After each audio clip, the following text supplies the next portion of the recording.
Live from Washington and now New York City up on the mezzanine level. It's Fox and Friends. We got about another half an hour. Join us right now, the host of Making Money, Charles Payne, the king of Payne.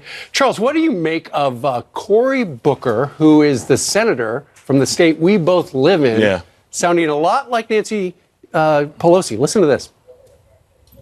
We're getting crumbs, and unfortunately, and by the way, those people who might have gotten $1,000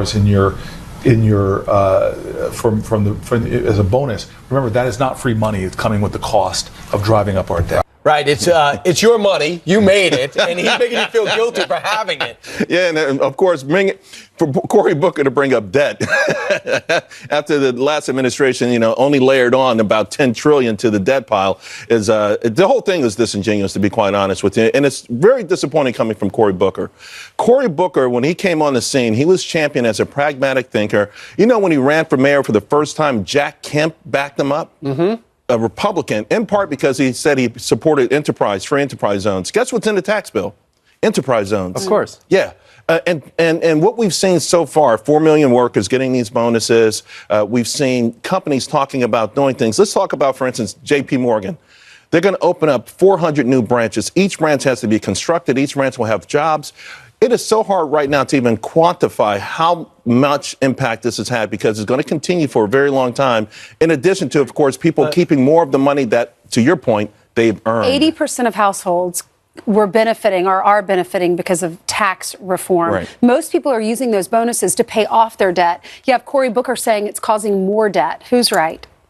No, first of all, what's hurt the debt pile here recently was that $1.3 trillion omnibus spending, which was a disaster in my mind. Disaster. But I think the idea that somehow anybody keeping more of what they earned being a bad thing is not a bad thing. And let's go back to the previous administration.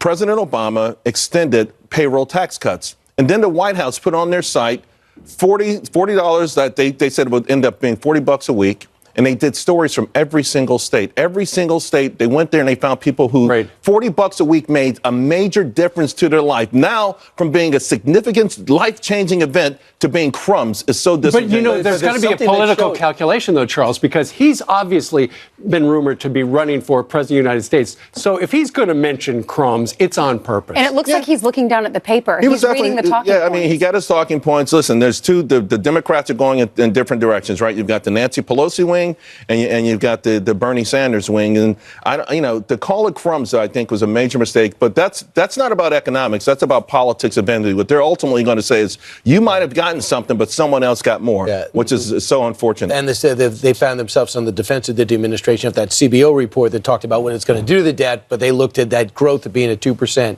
and we plan on. Well, the growth is going to be higher. Growth from this will last for many years. And again, there's so many ways to measure this that go way beyond the bonuses. When you get a new bank built in your neighborhood and then they hire 10 or 20 people to work there, that's because of these tax cuts. That's a win. All right, Charles, we're going to be watching you over on the Business Network.